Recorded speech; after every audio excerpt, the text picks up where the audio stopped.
10 जुलाई 1856 Austrian empire का एक गांव स्मिलियन। एक काली तूफानी रात जिसमें टेस्ला परिवार में एक बेटे का जन्म होता है। लोगों ने कहा ये बच्चा जरूर अंधकार का प्रतीक बनेगा। तब एक माँ ने कहा नहीं, मेरा बेटा रोशनी का प्रतीक बनेगा। Albert Einstein, Thomas Edison, Wright brothers, इतिहास में इन सब नामों को हमेशा सराहा गया है। पर क्या वजह रही कि इतने विजनरी इंसान, एक महान साइंटिस्ट और एक बेहतरीन इनोवेटर होने के बावजूद निकोला टेस्ला को वो पहचान नहीं मिली जिसके वो हकदार थे? जानने की कोशिश करते हैं आज के इस वीडियो में।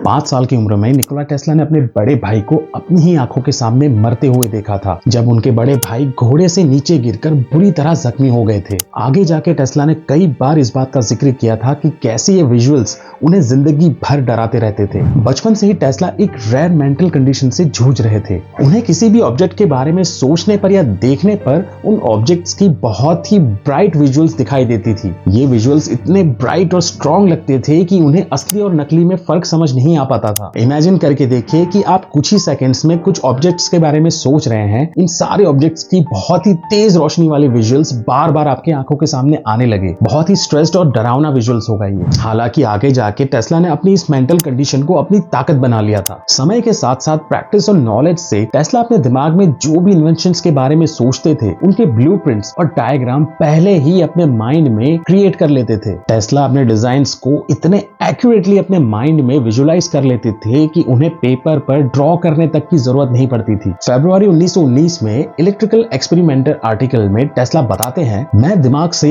एकदम परफेक्ट डिजाइन्स बना देता हूँ। डिवाइस बिल्कुल वैसे ही काम करते हैं जैसा मैंने अपने माइंड में विजुअली डिजाइन किया होता है और एक्सपेरिमेंट्स बिल्कुल एक्यूरेटली एग्जीक्यूट होते हैं। 20 साल में एक भी अपवाद नहीं हुआ इसमें। टेस्ला के पिता जो कि एक पादरी थे, चाहते थे कि निकोला टेस्ला भी आगे जाके एक पादरी बने, पर निकोला टेस्ला का इंटरेस्ट पूरी तरह से इंजीनियरिंग में था। टेस्ला जब कॉलेरा की बीमारी से मरते मरते बचे थे, तब उनके पिता ने उन्हें इंजीनियरिंग कॉलेज में पढ़ने के लिए भेज दिया था। क्योंकि जब टेस्ला बीमार हुए थे, तब उनके पिता ने उन्हें वादा किया था कि अगर वो ठीक हो गए तो उनके पिता उन्हें इंजीनियरिंग कॉलेज में पढ़ने जाने देंगे। और शायद इसी लालच में टेस्ला का चमत्कारिक ढंग से बचाव हुआ और वादे के मुताबिक उन्हें ऑस्ट्रिया के टेक्निकल कॉलेज ऑफ ग्राज में पढ़ने के लिए भेज दिया गया। निकोला को जैसे वहां नॉलेज का खजाना मिल गया था। वो सुबह 3 बजे से रात के 11 बजे तक बस नॉलेज एक्सप्लोर करने में लगे रहते थे। टेस्ला का दिमाग इतना तेज काम करता था कि वो जटिल से जटिल कैलकुलस भी अपने दिमाग से ही सॉल्व कर लेते थे। बहुत कम समय में ही टेस्ला 8 अलग अलग भाषा बोलने लगे थे, पर वो अपनी स्कूल खत्म नहीं कर पाए। एक समय ऐसा आया जब टेस्ला को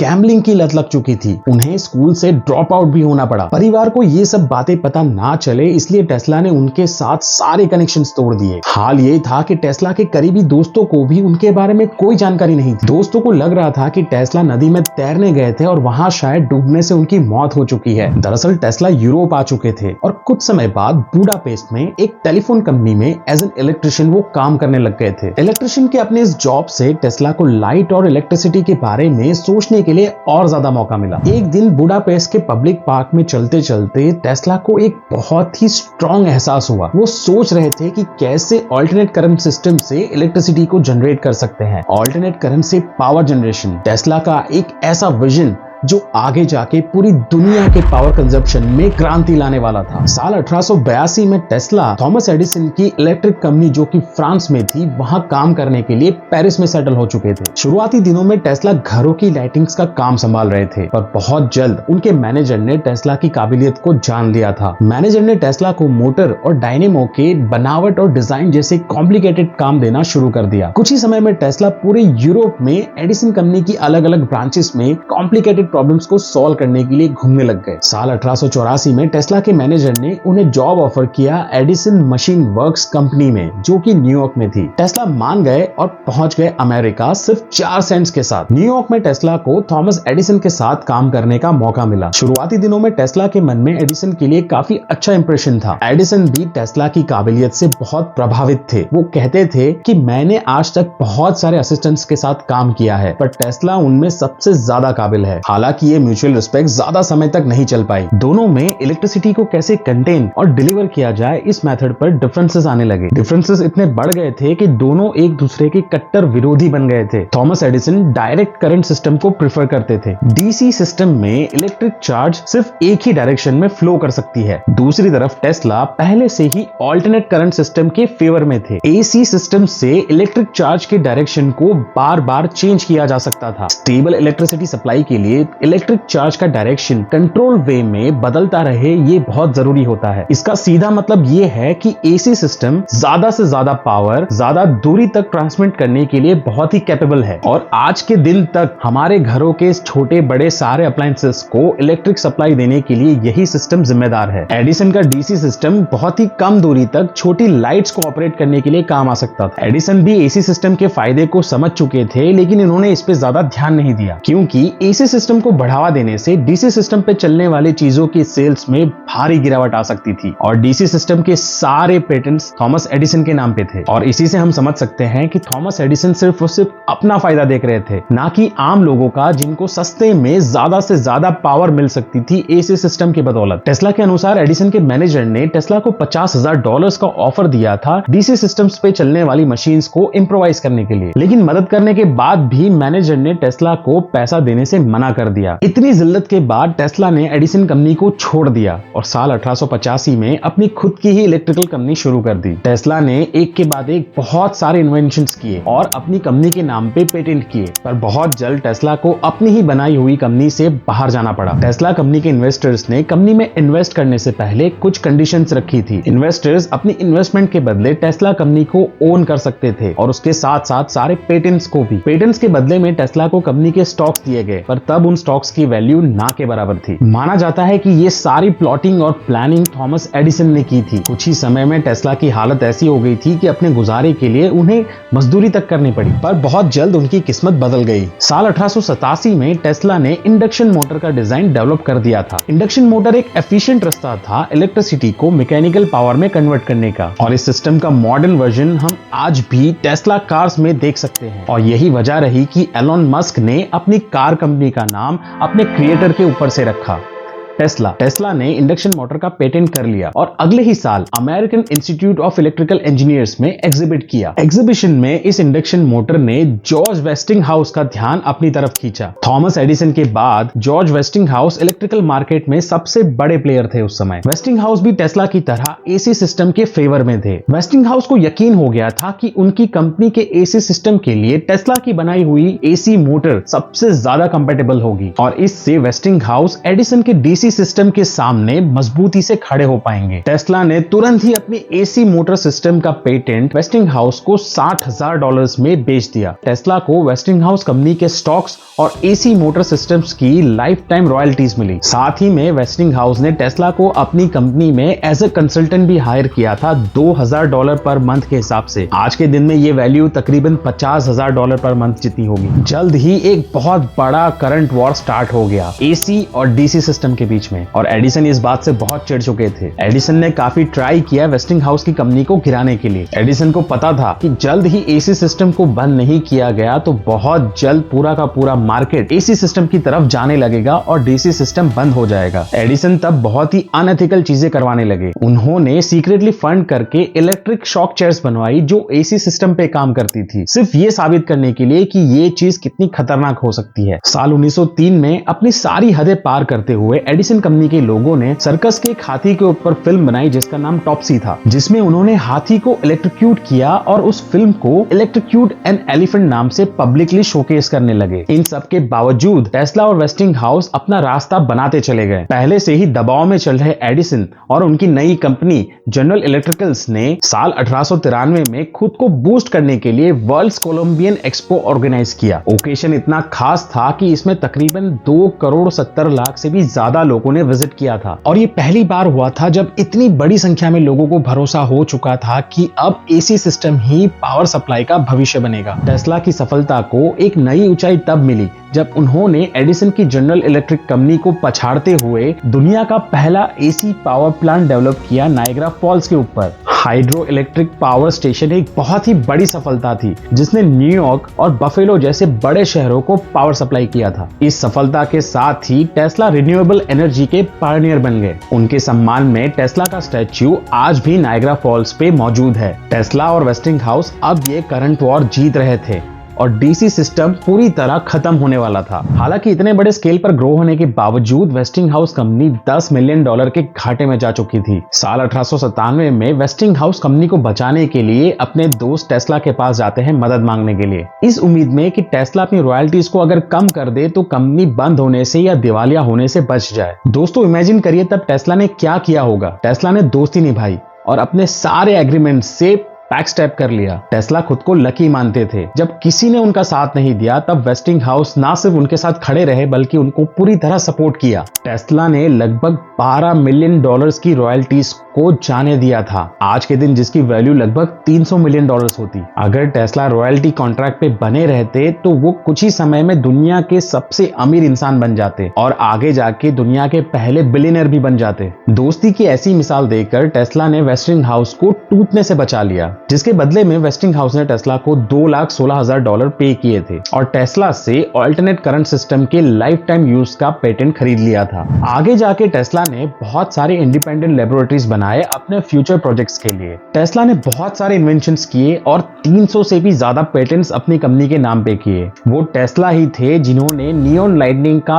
पहला वर्जन क्रिएट किया था। टेस्ला ने पहला टरबाइन सिस्टम बनाया जो कि ब्लेडलेस टरबाइन कॉन्सेप्ट था। रेडिएशंस के साथ एक्सपेरिमेंट करके टेस्ला ने एक्सरे टेक्नोलॉजी की भी नींव रखी थी। ये उनके खुद के हाथ का पहला एक्सरे है। दुनिया का सबसे पहला रिमोट कंट्रोल डिवाइस टेस्ला ने डिजाइन किया था। टेस्ला की इन्वेंशंस अपने समय से बहुत आगे थी। साल 1898 में जब न्यूयॉर्क शहर के मेडिसिन गार्डन में टेस्ला ने पहली बार एक मिनिएचर बोर्ड को रिमोट कंट्रोल से चला के दिखाया तो लोग ये देखकर हैरान हो गए थे। लोगों ने टेस्ला को मैजिशियन समझ लिया था। इस आविष्कार को आप आज के समय के ड्रोन्स के पूर्वज मान सकते हैं। उनकी सबसे फेमस इन्वेंशंस में से एक थी टेस्ला कॉइल। ऐसी कॉइल्स जो कि बहुत बड़ी मात्रा में हाई वोल्टेज इलेक्ट्रिसिटी प्रोड्यूस कर सकती है। टेस्ला ने आगे जाके पावरफुल रेडियो सिग्नल्स को सेम फ्रीक्वेंसी में रेजोनेट करके रेडियो सिग्नल्स को सेंड और रिसीव करने का तरीका ढूंढ लिया था। टेस्ला अपना पहला रेडियो सिग्नल दुनिया में ब्रॉडकास्ट करने के बहुत करीब थे, पर तब एक दुर्घटना घटी। साल 1895 में टेस्ला की एक लैब में भयंकर आग लगी थी। सालों के रिसर्च और इक्विपमेंट्स जल के राख हो गए थे। इस तबाही ने टेस्ला को मानो अंदर से तोड़ दिया था। यही वजह रही कि अगले 2 सालों तक टेस्ला अपने रेडियो सिग्नल के सिस्टम को पेटेंट नहीं करा पाते हैं। इसी समय इंग्लैंड के Italian entrepreneur गुग्लिन Markovnikov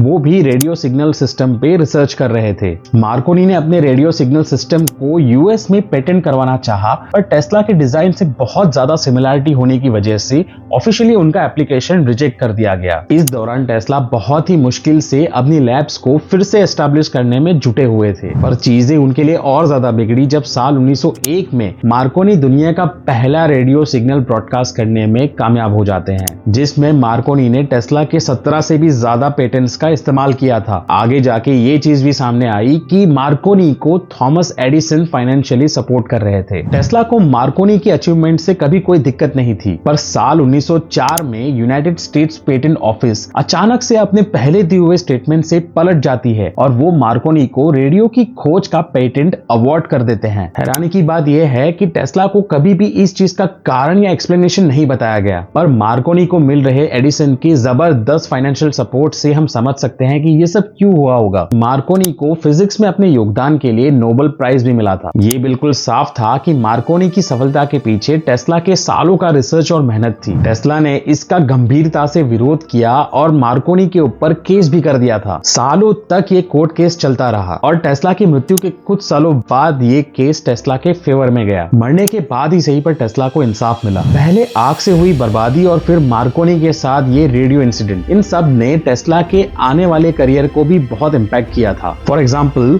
wireless communication से दुनिया को जोड़ने के अपने इन्वेंशन के आइडिया से टेस्ला बहुत ज्यादा ऑब्सेस्ड हो चुके थे। उन्होंने बहुत ही बड़ा वायरलेस ट्रांसमिशन स्टेशन डेवलप कर दिया था न्यूयॉर्क के लॉन्ग आइलैंड्स में। अगर आप टेस्ला के बारे में जानकारी रखते हैं तो आपने वैंडरक्लिफ टावर्स के बारे में जरूर सुना होगा। टेस्ला ने एक ऐसी दुनिया की कल्पना की थी जहां पे हम ना सिर्फ मैसेजेस बल्कि इलेक्ट्रिसिटी को भी वायरलेसली भेज सकते थे। और एक बार फिर से टेस्ला अपने समय से बहुत ही आगे का विजन देख रहे थे। टेस्ला के इन्वेस्टर्स को ये विजन हजम नहीं हुआ और उन्होंने मार्कोनी के रेडियो में इन्वेस्ट करना ज्यादा फायदेमंद समझा। फाइनेंशियल सपोर्ट ना होने की वजह से साल 1905 में निकोला टेस्ला को अपना ड्रीम प्रोजेक्ट बंद करना पड़ा और इसी के साथ वैंडरक्लिफ टावर का भी अंत हो गया। टेस्ला की मेंटल हेल्थ अब बिगड़ती जा रही थी और एक बार फिर वेस्टिंग हाउस ने टेस्ला की मदद करते हुए उन्हें एज अ कंसल्टेंट अपनी कंपनी में हायर किया। अपनी जिंदगी का आखिरी दशक निकोला टेस्ला ने द न्यूयॉर्कर होटल के रूम नंबर 3327 में अकेले रहकर गुमनामी में बिताया, जिसका सारा खर्च वेस्टिंग हाउस कॉर्पोरेशन दे रहा था। 7 जनवरी 1943 को द न्यूयॉर्कर होटल की एक स्टाफ अपना रूटीन वर्क करते हुए टेस्ला को मिलने के लिए उनके रूम में जाती है और उन्हें तब वहां टेस्ला मरे हुए मिलते हैं। दोस्तों, आखिर क्या वजह रही कि विश्व के महानतम इन्वेंटर्स में से एक निकोला टेस्ला ऐसी गुमनामी और गरीबी की जिंदगी जीते हुए चल बसे? हम कह सकते हैं कि कुछ मौकों पर किस्मत ने उनका साथ नहीं दिया, जैसे कि उनके लैब में लगने वाली वो भयंकर आग जिसने उनका सब कुछ तबाह कर दिया था। पर मेरा मानना है कि टेस्ला एक कैपिटलिस्ट नहीं थे, उन्हें पैसों का लालच नहीं था। टेस्ला हमेशा से ही मानवता की भलाई और बेहतरी के लिए काम करना चाहते थे। उनके फैसले और विजन विज्ञान की प्रगति और जनहित के लिए ही होते थे। जिस तरीके से मॉडर्न वर्ल्ड का पावर और कम्युनिकेशन सिस्टम आज फंक्शन कर रहा है, ये टेस्ला के इन्वेंशंस और विजन्स के बिना पॉसिबल नहीं हो पाता। टेस्ला दुनिया को बदलना चाहते थे और आज हम ये कह सकते हैं कि उन्होंने ये कर दिखाया था। एक माँ ने अपने बेटे को जन्म देते वक्त कहा था कि मेरा बेटा रोशनी का प्रतीक बनेगा। वो माँ बिल्कुल सही थी। दोस्तों, यहाँ पे मैं एक अनोखा कंपैरिजन करना चाहता हूँ। अगर हम निकोला टेस्ला की कहानी को भारत के पिछले 100 साल के इतिहास के साथ कंपेयर करके देखें तो कुछ इंटरेस्टिंग चीजें बाहर निकल के आती है। थॉमस एडिसन की तरह ही भारत में भी एक पार्टी रही है जिसने भारत के लिए बहुत कुछ किया था, जैसे भारत को आजादी दिलाना, पोस्ट इंडिपेंडेंस गवर्नेंस और काफी कुछ। पर समय के साथ साथ मानो कांग्रेस पार्टी ने भारत को ही पेटेंट कर लिया अपने लिए। एडिसन की तरह ही कांग्रेस पार्टी भी भारत को एक फैमिली बिजनेस की तरह ट्रीट करने लगी और सिर्फ अपने फायदे के लिए सोचने लगी, जिसमें भारत का और भारतीयों का ज्यादा भला नहीं हो पाया। आज पीछे मुड़ के देखते हैं तो समझ में आता है कि कांग्रेस ने भारत से ज्यादा अपना हित हमेशा आगे रखा। भारत जो कि हमेशा से बहुत ही काबिल देश रहा है, उसे धीरे धीरे गरीब और कमजोर बनाए रखने की बहुत कोशिश की गई। और ये हकीकत आज इसलिए भी ज्यादा समझ में आती है क्योंकि आज भारत देश में निकोला टेस्ला की तरह ही एक ऐसा लीडर आया है जिसने भारत के हित को हमेशा आगे रखने की कोशिश की है, जिसे ना सिर्फ भारत की पोटेंशियल की पहचान है बल्कि उसे आगे बढ़ाने के लिए पूरी कोशिश कर रहा है। थॉमस एडिसन ने बहुत कोशिशें की निकोला टेस्ला को रोकने के लिए, पर वो सफल नहीं हो पाया। वैसी ही कुछ कोशिशें आज भी अपने देश में हो रही है, पर अब वो भी सफल नहीं हो रहे। भारत और भारत की 5000 साल पुरानी संस्कृति सिर्फ और सिर्फ हमारी मोरल वैल्यूज की वजह से आज भी जिंदा है। तो अब ये हमारी जिम्मेदारी है कि हम अपनी वैल्यूज को आगे कैसे कैरी करते हैं। तो लीडर ऐसा चुनो जो तुम्हारी वैल्यूज की कदर करता हो, भारत की कदर करता हो। जय हिंद दोस्तों।